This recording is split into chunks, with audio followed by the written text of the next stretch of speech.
zotit Hamza prej marrjes kreut të PDK-s, edhe pse unë e konsideroj që edhe zoti Krasniqin të kaluarën ka arritur të mirë menaxhoj me Partinë Demokratike të Kosovës. Disa herë kam thënë këtë studio që nuk ka qenë fare barë e lehtë menaxhimi i PDK-s pas mungesës së dy liderëve të saj politikë të cilët e kanë drejtuar për kohë të gjatë edhe pa të arritur të bartë një sukses ndoshta nga viti në vetë me subjektin politik, me PDK-n.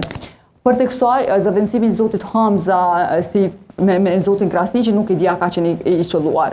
Pse? Sepse unë e konsideroj që ne kemi kaluar një fushat zgjedhore, një palë zgjedhje, ku zoti Hamza, pavarësisht suksesit të mirë, ka dalë i dyti. Dhe rrjedhimisht, rikthimi i tij si kundër kandidati Kurtit nuk e dia do të prodhoj tjetër rezultat. Vetëm këtë logjik e them. Unë nuk e kam parë kur asnjëherë një përballje të Kurtit. Politikën kosovare, madje as në rajon. Po pajtohem, po megjithatë. Po që dinda pse veç te zoti Hamza merr çdo herë ky shembull. Jo, po e njëjta vletën për zotin Abliçiku ne thashë s'ka vletë edhe për Albinin kjo më herët. Po ka vletë për Albinin, po veç të them diçka. Ai ke kërkuar njëjtën edhe për Albinin aty. Veç ta them diçka. Po, ai ka qenë nga viti në vit. Rritje është edhe Bedriu, rritje është edhe Lumiri. Shumë është në rritje, pse e lëshoi postin e kryetarit Mitrovicës. Në rritje është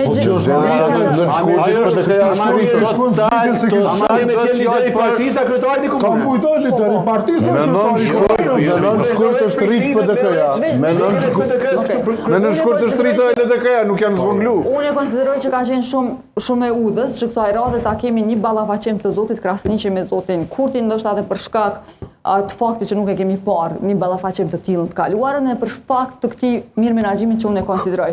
Nuk po përjashton që me interesant i shkon edhe kon juft sa më ballafaqu me zotin Krasniqi. Jo, interesant i shkon. Jo, tash pasi po imte preferencat, ka gjë interesante me po. Pajtohen plotësisht me ty Xhani nëse Kurti kish dalë i dyti. Pajtohen plotësisht. Po ai ka dalë më herë ka dyti. Deri 2021 koxa para që ka qenë. 2019 ka dalë i pari, megjithatë po u bën gjithë bashkë. Po si do të thotë? Ka kohë që deli pari, për pastaj këto konstelacionit politike kanë ditë. Po kohën e vet, apo gjë. E kam hedhur edhe në YouTube, ju lutem, që mundin shikuesit ty këtë munguar mundësia për të votuar. Punë e mirë, dhe unë po ju ofroj çdo natë mundësi që të votoni. Po mundësoj pak. Që mos ju marr malli për të votuar. Hyni dhe votoni në YouTube. Kush i fiton zgjedhjet? Vetë vendosje PDK LDK AK, renditja është në shkurtit. Rikthimi Lladrovcit në parti, sepse konsideroj që humbja e një degë të rëndësishme siç është Drenasi, si bastioni votave për PDK-n, ka qenë kalkulimi gabuar. E kemi diskutuar edhe në kaluarën nga kryesia e partisë, tashmë Lladrovci është kthyer aty, është rikuperuar kjo çarja e brendshme. Megjithatë, e konsideroj goxha të çuditshëm koalicionin me Eman Rahmanin, me listën për familje, mbetet me u pasi sa do të jetë impakti tyre brenda kësaj strukture politike. A do të kemi rikthim ose bashkangjitje të Limës në këtë bashkërrugtim?